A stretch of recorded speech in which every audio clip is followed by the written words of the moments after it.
आप सभी लोग जानते हैं कि सर्दियों का समय शुरू हो चुका है और सर्दियों के समय में आप लोगों को पूजा पाठ के नियमों का विशेष रूप से पालन करना चाहिए, क्योंकि और किसी मौसम में हमें अशुद्धि का कोई डर नहीं होता। क्योंकि जब भी हम अशुद्ध होते हैं तो हम उस समय सीधा स्नान कर लेते हैं और शुद्ध हो जाते हैं, पर सर्दियों के समय ऐसा नहीं होता, क्योंकि सर्दियों के समय पानी बहुत ज्यादा ठंडा होता है और कोई भी अपने हाथ पैरों को गीले करने से बचता है। साथियों, इसी के साथ में सर्दियों में बाथरूम या शौच जाने के बाद हमको दिया बाती कैसे करना है, सर्दियों में ये प्रश्न लोगों के मन में आना शुरू हो जाता है कि हम लोगों को ऐसे कौन से नियम हैं जिनका पालन सर्दियों के मौसम में करना चाहिए, जिससे कि हम जो पूजा पाठ कर रहे हैं उसका हमें पूरा फल मिल सके और हमें कोई पाप भी ना लगे, क्योंकि भगवान के कार्य हमेशा शुद्धता के साथ में ही करने चाहिए। विशेष रूप से घर की माता बहनों के मन में शाम के समय ये प्रश्न आता है, क्योंकि पूरे दिन भर में वे बाथरूम या शौच जाती हैं और उसके बाद उन्हें नहाने में या हाथ मुंह धोने में बहुत परेशानी होती है, और क्या उसके बाद भी वह शाम के समय की दिया बाती कर सकती है। सुबह तो पूजा पाठ में किसी कोई परेशानी नहीं होती, क्योंकि सुबह तो सभी लोग स्नान करके ही अपने घर में पूजा पाठ करते हैं, क्योंकि सुबह हमको सीधा स्नान करके पूजा पाठ ही करना रहता है। उसके बाद हम लोग अपने काम करते हैं, पर प्रश्न आता है शाम के समय में, क्योंकि शाम होने तक सभी लोग अपने कामों में व्यस्त रहते हैं और पूरे दिन भर में आप लोग बाथरूम कई बार जाते होंगे और कुछ लोग पूरे दिन भर में कभी कभार शौच भी चले जाते होंगे। तो आपके मन में ये प्रश्न जरूर उठता होगा, क्या हम लोग अगर पूरे दिन में कभी भी बाथरूम या शौच चले गए हैं तो क्या उसके बाद हम लोग शाम के समय में घर की दिया बाती कर सकते हैं? क्या उस समय पर हम लोगों को स्नान करना होगा या हाथ पैर में धोकर भी काम चल जाएगा? तो ये सारी अद्भुत जानकारी आपको इस वीडियो में हम देने वाले हैं। साथियों, इसमें कोई शर्माने वाली बात नहीं है, क्योंकि ये भगवान की पूजा पाठ से जुड़ा हुआ प्रश्न है, इसलिए आपको इसके बारे में जरूर जानना चाहिए।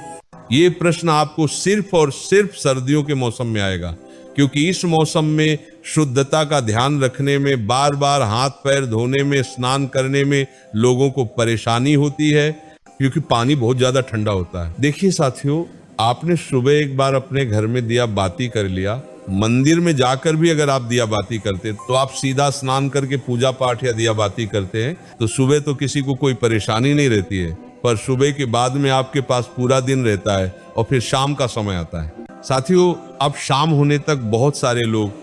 पूरे दिन भर में बाथरूम जाते हैं, कुछ लोग शौच भी जाते हैं, तो यहाँ पर आपके मन में अशुद्धि आ जाती है, यानी कि आपका शरीर उस समय पर अशुद्ध हो जाता है जब आप बाथरूम जाते हो या शौच जाते हो। इसके बाद अब आप अपने घर में सीधा दिया बातें करने के लिए नहीं जा सकते, तो आखिर कौन सा वह नियम है जिसका अगर आप लोग बाथरूम या शौच जाते समय पालन करेंगे तो आप अशुद्ध नहीं होंगे बल्कि शुद्ध रहेंगे और शाम के समय की दिया बाती बिना स्नान किए कर सकेंगे? साथियों, सबसे पहले ये जो नियम है, विशेष रूप से माताएं बहनें इसका पालन करें, क्योंकि ज्यादातर घर की माताएं बहनें ही शाम के समय की दिया बाती करती हैं। साथियों, सर्दियों के समय में आप पूरे दिन भर में जब भी बाथरूम जाती हैं तो उस समय के लिए सबसे पहले आप नियम सुन लीजिए, उसके बाद हम आपको शौच का नियम बताएंगे। सुबह स्नान करने के बाद, पूजा पाठ करने के बाद आप पूरे दिन भर में जब भी बाथरूम जाती हैं तो आप लोगों को बाथरूम से आने के बाद मात्र 3 काम करने हैं। ये 3 काम करने के बाद आप शुद्ध रहेगी और शाम के समय की दिया बाती भी कर सकेंगे। सबसे पहले जब आप बाथरूम जाएं तो बाथरूम से लौटने के बाद आप सबसे पहले अपने हाथों को धोए, अपने पैरों को धोए, उसके बाद 3 बार कुल्ला करें। कुल्ला का मतलब है कि अपने मुंह में पानी लें, मुंह को थोड़ा साफ करें और पानी बाहर फेंक दें। ये प्रक्रिया आपको 3 बार करनी होती है, मतलब 3 बार कुल्ला करना रहता है। इसके बाद आखिरी में थोड़ा सा पानी अपने मुंह पर अगर आप लोग मार लेते हैं या एक हाथ गीला करके अपने मुंह पर फेर लेते हैं तो आप पूर्ण रूप से शुद्ध हो जाते हैं। साथियों, ये नियम सिर्फ माता बहनों के लिए नहीं बल्कि सभी लोगों के लिए है, चाहे आप बुजुर्ग हो, चाहे आप पुरुष हो, चाहे आप बच्चे हो। अगर आप बाथरूम से लौटने के बाद इस तरीके से ये 3 कार्य करते हैं तो आप पूर्ण रूप से शुद्ध हो जाते हैं। साथियों, अब आप लोग कहेंगे कि यहाँ पर भी तो हमें पानी का इस्तेमाल करना पड़ रहा है, पर यहाँ पर आपको कम पानी का इस्तेमाल करके हाथ मुंह धोना पड़ रहा है, अन्यथा फिर आपके पास स्नान करने का ही एक आखिरी तरीका बचता है। आप चाहे तो हाथ मुंह धोने के लिए गर्म पानी भी करके रख सकते हैं, इसमें कोई परेशानी नहीं है। पर बाथरूम से लौटने के बाद अगर आप ज्यादा कुछ ना भी कर पाए तो अपने हाथ पैर जरूर धोएं। साथियों, अब कुछ माताएं बहनें या कुछ लोग ऐसे हैं जो सुबह अपने घर से बाहर ऑफिस ड्यूटी अपने काम पर जाते हैं, तो उनके मन में ये प्रश्न जरूर आएगा कि हम लोग बाहर रहकर इस नियम का पालन कैसे करें। तो साथियों, अगर आप लोग बाहर काम करने जाते हैं, ऑफिस या ड्यूटी जाते हैं, तो उस जगह पर आप इस नियम का पालन नहीं कर पाएंगे, क्योंकि उस समय पर आप पैरों में मोजे और जूते पहने होंगे या वहां पर आपको वैसा स्थान ना मिले कि आप अपने हाथ मुंह धो सके। तो इसीलिए बाहर रहकर ये सारे नियम संभव नहीं है। तो जितने भी लोग बाहर रहते हैं, पूरा दिन काम करते हैं और शाम को अपने घर पर लौटते हैं, उनके लिए एक अलग नियम है। साथियों, अगर आप सभी लोग शाम को अपने घर लौटकर अगर गर्म पानी से स्नान कर सकें तो बहुत अच्छी बात है। अन्यथा अगर आप ऐसा ना भी कर पाए तो आप लोग शाम के समय अपने घर पर आए तो आपने जो कपड़े पूरे दिन पहन कर रखे हुए थे उनको उतार कर अलग रख दे, और सबसे पहले आप ऑफिस या ड्यूटी से आकर अच्छे से गर्म पानी से, ये ठंडे पानी से हाथ मुंह जरूर धो लें, कुल्ला भी जरूर कर ले। उसके बाद आप अच्छे साफ सुथरे कपड़े पहन ले, फिर उसके बाद आप अपने घर की पूजा पाठ करें, कोई दिक्कत परेशान नहीं, और इसमें आप शुद्ध भी रहेंगे। पर साथियों, अगर आप पूरे दिन भर घर के बाहर रहते हैं और काम करते हैं तो आपको कोशिश करना है कि आप शाम के समय घर पर जब आए तो स्नान कर लें और फिर साफ कपड़े पहनकर अपने घर की दिया बाती करें। साथियों, अब बहुत सारे बुजुर्ग ऐसे होते हैं जो कि ठंड में अपने हाथ पैर के मोजे नहीं उतारते और वो लोग अपने घर की दिया बाती करें, तो उन लोगों को किस नियम का पालन करना चाहिए? साथियों,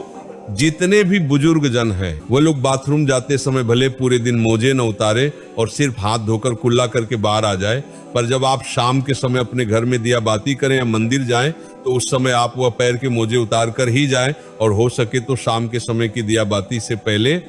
आप हाथ पैर जरूर धो लें। आप चाहे तो गर्म पानी का इस्तेमाल कर सकते हैं। साथियों, अब हम लोग सीधा बात करते हैं कि अगर आप लोग पूरे दिन भर में कभी भी शौच चले जाते हैं तो उस जगह पर आप लोगों को क्या हाथ पैर धोना चाहिए या स्नान करना चाहिए? क्या आप लोग उस समय शुद्ध रहते हैं या अशुद्ध? साथियों, अब अगर आप लोग पूरे दिन भर में कभी भी अगर शौच चले जाते हैं तो आप पूर्ण रूप से अशुद्ध हो जाते हैं, और शौच के समय आपने जो भी कपड़े पहने रखे होते हैं आपके साथ वह कपड़े भी अशुद्ध हो जाते हैं। इसलिए शौच जाते समय सीधा सा नियम यही है कि जो भी लोग पूरे दिन भर में कभी भी शौच गए हैं उनको शौच से आने के बाद सीधा स्नान करना चाहिए। अगर वह शौच से आने के बाद स्नान नहीं करते तो उनको शाम के समय की दिया बत्ती नहीं करना चाहिए या मंदिर नहीं जाना चाहिए, क्योंकि आप अगर शौच से आने के बाद स्नान नहीं करते तो आप अशुद्ध रहते हैं। इसीलिए पूरे दिन में जब भी आप शौच जाए तो आपको उसके बाद स्नान ही करना चाहिए, तभी आप शुद्ध होते हैं। या अगर आप इतना ना कर पाए सर्दी होने के कारण, तो उस दिन आप अपने घर की दिया बाती ना करें या मंदिर ना जाए, उस दिन आप किसी और से अपने घर की दिया बाती करा ले।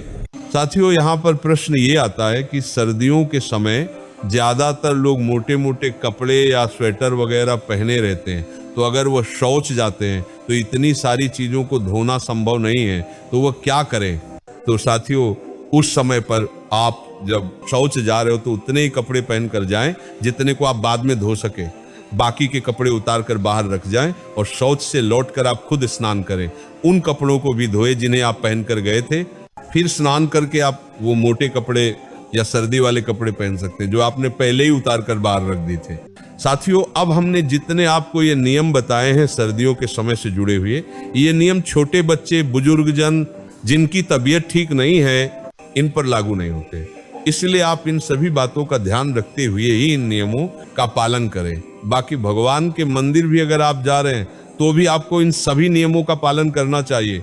साथियों, इसी के साथ में स्त्री 3 जगह कभी अपवित्र नहीं होती। सबसे पहले, अगर किसी माता बहन के छोटे छोटे बच्चे हैं और वह गंदगी कर रहे हैं और आप उनको साफ कर रहे हैं, तो उस स्थान पर आप अशुद्ध नहीं होगी और आपको स्नान करने की जरूरत नहीं है। आप बच्चों की देख रेख करते हुए भी शाम के समय की दिया बाती कर सकते हैं, क्योंकि उस समय आप अशुद्ध नहीं होते। इसके बाद में अगर कोई माता बहन के प्रति किसी परेशानी में है और आप उनकी सेवा कर रही हैं, तो अपनी पति की सेवा करते समय भी आप अपवित्र नहीं होती हैं। आपको स्नान करने की जरूरत नहीं होती।